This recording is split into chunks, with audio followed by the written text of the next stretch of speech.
Énergie 12 s'associe à la Journée mondiale de sensibilisation à l'autisme.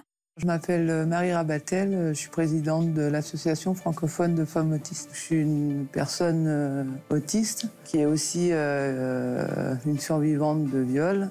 Qu'est-ce que l'AFA? L'association sensibilise les pouvoirs publics à la spécificité de l'autisme au féminin et lutte contre les violences sexistes et sexuelles sur les enfants et les personnes en situation de handicap, dont l'autisme. On a créé cette association parce qu'on s'est aperçu qu'il y avait une discrimination au sein même de l'autisme, où en fait on parlait très peu des femmes et on leur donnait aucune place. Comment se manifeste l'autisme?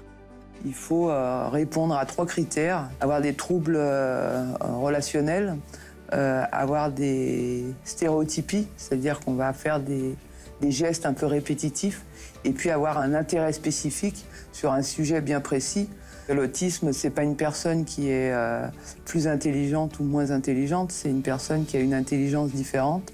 Quels sont les principaux obstacles rencontrés par les personnes autistes? C'est surtout la bêtise humaine, la bêtise de la société, puisque en fait, elle va engendrer une discrimination au niveau du travail, au niveau de la santé, au niveau de la parentalité, au niveau de l'école, au niveau de la pratique du sport. On parle sans cesse d'inclusion, mais la société, elle n'accepte pas la différence, elle rejette en fait tout ce qui ne lui ressemble pas.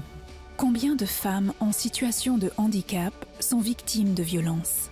88% des femmes autistes ont été victimes de violences sexuelles, 47% avant l'âge de 14 ans et 31% avant l'âge de 9 ans. Et 51% ont déclaré avoir subi une pénétration sous contrainte. Comment lutter contre ces violences? Ce qui est important, c'est la prévention. Parce qu'aujourd'hui, il y a aussi cette difficulté que les personnes autistes n'ont pas de connaissance exactement de leurs droits. Il y a une des spécificités sur les personnes autistes, c'est qu'on n'a pas accès à l'implicite. La personne, elle va par exemple nous draguer et nous, en fait, on ne voit pas ça.